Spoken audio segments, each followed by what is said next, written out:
He was so angry and he pushed me and I was bleeding so much, Andy. And I begged him to help me, but he didn't. And I managed to slip out when he asked me to go get some damn towels to clean his precious office floor. You know, when you go back and you listen to Penelope's story, like for me, I have to applaud the writers just for the element of surprise. Not the fact that Penelope was still alive. That's something a bunch of people predicted, you know, even before she was thrown to the ground. I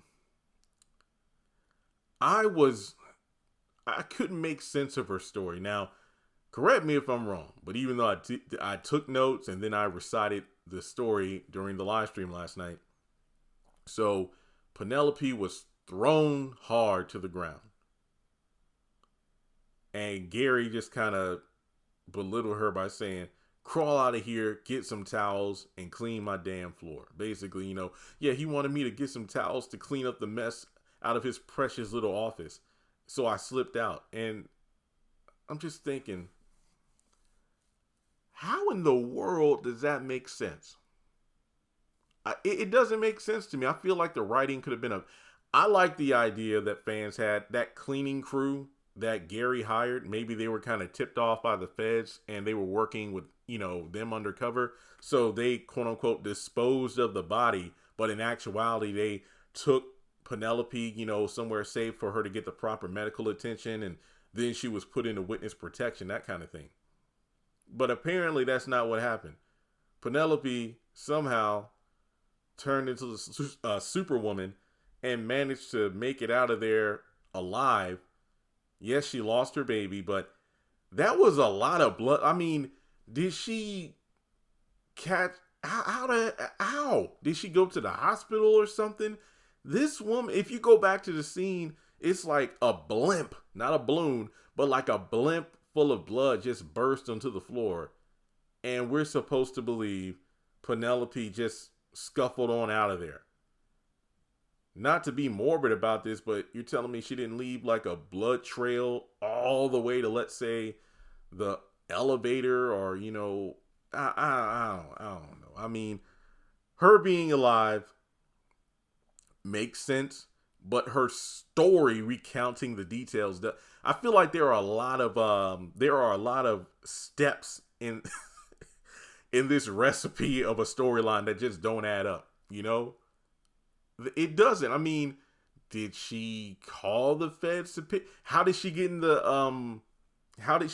into witness protection in the first place? I mean, Andy did say she knew somebody's like, hey, slowly like start packing your things and, you know, get out of Dodge. I mean, but that can't be the case because Andy didn't even know Penelope was still alive. So was Penelope doing her own kind of escape plan in the background? Because remember, one of my shorts I did way back when was kind of morbid, but I said, hey, I know this is a dark theory, but after finding out who Gary really is and all of his evil wickedness and crimes, do you think that Penelope couldn't even bear the thought of carrying or giving birth to his child? So she opted to go over there and antagonize him in the hopes he would attack her so she would have a miscarriage.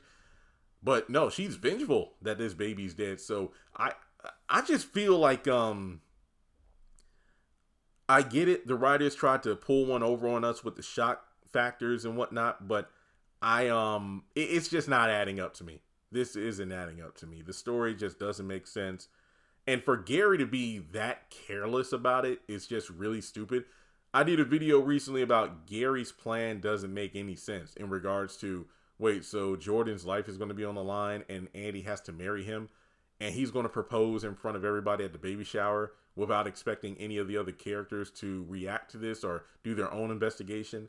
But now, knowing what we know now, it's like, wait, now this whole thing doesn't make any sense at all, because if he's trying to preserve his, you know, freedom and whatnot against any sort of major crimes, he wouldn't think that Penelope would go to the cops on him. He just let her get away. And what was the time frame between him throwing her to the ground and the cleaning crew coming? Folks, this makes no dang sense. So Let me know your thoughts in the comment section below. How do you feel about Penelope still being alive? What details do you think could have been added to her story to make it make more sense? I mean, this is not the first Tyler Perry story that doesn't make sense. I mean, when a character is seemingly dead or they should have died from injuries they sustained, but then the explanation in the next episode or the next season is kind of half-assed. Like, for example, Have and Have Nots, when Wyatt shot his parents, he shot Jim and then he shot Catherine. And it turned out he didn't aim for Catherine. He aimed at the wall. It's just that when the gun went off, Catherine fell backwards into the bath. And then she pretended to be underwater, you know, dead until Wyatt left the room. And then when Jasmine shot Gary at the end of season 2 twice, but then at the beginning of season 3, we find out, oh, they were rubber bullets. And it's like, I don't know. But let me know your thoughts and like and subscribe. I really appreciate it. This twist, I get it, but then I just feel like, nah, they kind of messed up here. And then also, okay, even though Gary doesn't know that Penelope's alive, we know that he's going to try to get Andy to marry him. And then Penelope's probably going to find out, because there's no way Gary being Gary wouldn't have this plastered all over newspapers and stuff like this. This is going to blow up. Now I see how this crap is going to blow up in his face and he's going to get attacked at the end of this season or the beginning of next season. But yeah, that's all I got. This is some crazy stuff. Let me know your thoughts and I'll catch you in the next video.